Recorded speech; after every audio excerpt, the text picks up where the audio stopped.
এক চুলায় চা বসিয়ে অন্য চুলায় মাত্র 10 মিনিটে ঝটপট করে তৈরি করে নিতে পারবেন এই বিস্কুটের রেসিপিটি শুধুমাত্র একটা ডিম আর 1 কাপ সুজির সাহায্যে। আর এটা একবার তৈরি করে 15 থেকে 20 দিনের মতো সংরক্ষণ করেও খেতে পারবেন। আসসালামু আলাইকুম, আশা করছি আমার আজকের রেসিপিটা আপনাদের ভালো লাগবে। যদি ভালো লাগে অবশ্যই একটা লাইক দিবেন আর আমাকে সাপোর্ট করার জন্য আমার ভিডিওটা বেশি বেশি শেয়ার করবেন। সুজির এই বিস্কুট তৈরি করে নেওয়ার জন্য আমি এখানে একটা ডিম নিয়েছি আর নিয়েছি 1/4 কাপ পরিমাণ চিনি, তবে মিষ্টিটা আপনাদের পছন্দ অনুযায়ী দিয়ে নেবেন। এরপর দিয়েছি 2 টেবিল চামচ পরিমাণ রান্নার রেগুলার তেল। এরপর দিয়ে দিচ্ছি সামান্য পরিমাণ লেবুর রস, এতে করে ডিমের যে একটা এক্সট্রা স্মেল আছে সেটা আর আসবে না। অনেকে বলেন যে ভ্যানিলা এসেন্সের পরিবর্তে কী দেওয়া যায়, তারা সামান্য পরিমাণ লেবুর রস দিতে পারেন, এতে করে ডিমের গন্ধটা আসবে না। এবার একটা হ্যান্ড উইক্সের সাহায্যে খুব ভালোভাবে ফেটিয়ে নেব, যতক্ষণ অবধি চিনিটা গলে ডিমের সাথে মিশে যাচ্ছে সেই পর্যন্ত এটাকে খুব ভালোভাবে ফেটিয়ে নিতে হবে। এই পর্যায়ে ফেটিয়ে নেওয়া হয়ে গেছে আর এর মাঝে দিয়ে দিচ্ছি 1 কাপ পরিমাণ সুজি।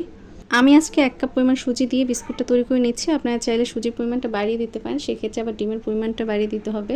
আর এই পর্যায়ে দিয়ে দিচ্ছি 1 চামচ পরিমাণ গুঁড়া দুধ। গুঁড়া দুধটা দিলে বিস্কুটটা খেতে আরও বেশি ভালো লাগে, হাতের কাছে না থাকলে না দিলেও হবে। এবার সব কিছু একত্রে খুব ভালোভাবে মিশিয়ে নিচ্ছি আর একটু ভালোভাবে মধ্যে মধ্যে এটাকে মিশিয়ে নিচ্ছি, যাতে করে এর ভিতরে একটা আঠালো ভাব আসে, এতে করে বিস্কুটের শেপটা দিতে সুবিধা হবে এবং এটা ভেজে নিতেও সুবিধা হবে। এবার এটাকে 10 মিনিটের জন্য সেট হতে রেখে দিয়েছি। ফিরে আসছি 10 মিনিট পরে। 10 মিনিট পরে এই ডোটা থেকে কিছুটা পরিমাণ মিশ্রণ হাতে নিয়ে নিয়েছি। এবার এরকম গোলাকার একটা শেপ দিয়ে আমি বিস্কুটটা তৈরি করে নেব। আর এটা তৈরি করা ভীষণ সহজ, কিভাবে তৈরি করে নিচ্ছি সেটা দেখলেই বুঝতে পারবেন। একটা চামচের সাহায্যে আমি এর গায়ে এইভাবে ডিজাইনটা দিয়ে দিচ্ছি। আমি এরকম গোলাকার ডিজাইনে বিস্কুটগুলো তৈরি করে নিচ্ছি। আপনারা চাইলে অন্য যে কোনো ধরনের শেপ দিয়ে বিস্কুটগুলো তৈরি করে নিতে পারেন। আর এটা তৈরি করা ভীষণ সহজ, দেখেই বুঝতে পারছেন খুব সুন্দর একটা ডিজাইন হয়ে গেছে। এই একই পদ্ধতিতে আমি সমস্ত বিস্কুটগুলো তৈরি করে নেব। আমি সবগুলো বিস্কুট একবার তৈরি করে নিয়ে তারপর ভেজে নেব, এতে করে ভেজে নিতে সুবিধা হবে, কারণ একটা একটা করে বানিয়ে ভেজে নিলে সময় লেগে যাবে। তাই চেষ্টা করবেন যে সবগুলো বিস্কুট একসাথে তৈরি করে নিয়ে তারপর ভেজে নিতে।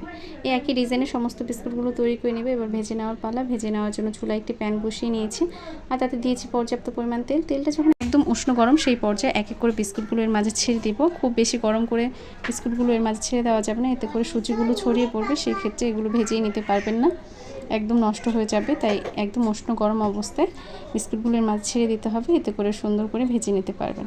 চুলা আঁচটা মিডিয়াম লোতে রেখে সময় নিয়ে উল্টে পাল্টে ভেজে নিচ্ছি, যাতে করে বিস্কুটগুলো সুন্দরভাবে ভেজে নেওয়া যায় এবং খুব সুন্দর একটা কালার আসে। যতক্ষণ না পর্যন্ত খুব সুন্দর একটা কালার আসছে সেই পর্যন্ত এটাকে উল্টে পাল্টে সময় নিয়ে ভেজে নিয়েছি। আর দেখেই বুঝতে পারছেন এটা কত সুন্দর একটা কালার চলে এসেছে। এবার তেল ছড়িয়ে তুলে নেব আর দ্বিতীয় বেসটাও আমি একই পদ্ধতিতে ভেজে নেব।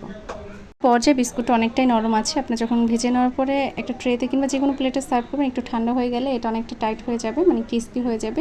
সেই পর্যায়ে একটা কাঁচের বয়ামের মধ্যে অনেকদিন পর্যন্ত এটা সংরক্ষণ করে রেখে দিতে পারেন। আশা করছি আজকের রেসিপিটা আপনাদের ভালো লেগেছে। যদি ভালো লাগে অবশ্যই লাইক কমেন্ট শেয়ার করবেন। সবাই ভালো থাকবেন। আল্লাহ হাফিজ।